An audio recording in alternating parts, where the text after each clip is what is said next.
অবশেষে নিয়ে চলে এলাম আমার ল্যাদকোর জীবনের একটা দিনের গল্প। তো hello everyone, welcome to my channel. আমি রানী। কেমন আছো তোমরা সবাই?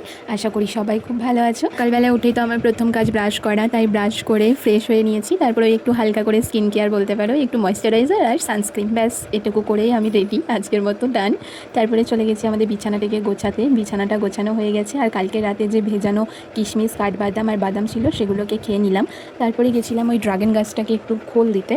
তো এই ড্রাগন গাছটা আমি জানো তো 8 থেকে 9 মাস আগে লাগিয়েছি। এখনও এর মধ্যে আমি না দেখতে পেলাম ফুল, না দেখতে পেলাম ফল, কবে যে হবে কে জানি। তারপরে আজকে সকালে মা বানিয়েছিল ঘুগনি, আর এই ঘুগনিটা আমার একটু মুড়ি দিয়ে খেতে ভালো লাগে, সেটাই খাচ্ছিলাম। তারপরে আমি এখানে তৈরি করছিলাম জৈব সার, ওই গোবর সার, খোল আর সবজি দিয়ে এখানে প্রত্যেকদিন জমা করে সেটা সপ্তাহের পর গাছের গোড়ায় দেওয়া হয়। তারপরেই তো চলে গিয়েছিলাম স্নান করতে। স্নান করে এসে লাঞ্চ করে নিয়েছিলাম, আর আজকে লাঞ্চে ছিল ভাত, পটল ভাজা, কচুর তরকারি, ডাল আর মাছের ঝোল। তারপরে তো খেয়ে উঠে দেখি সে কি ঝমঝমিয়ে বৃষ্টি। একটু আগেই দেখলাম রোদ দিয়েছে, আবার বৃষ্টি।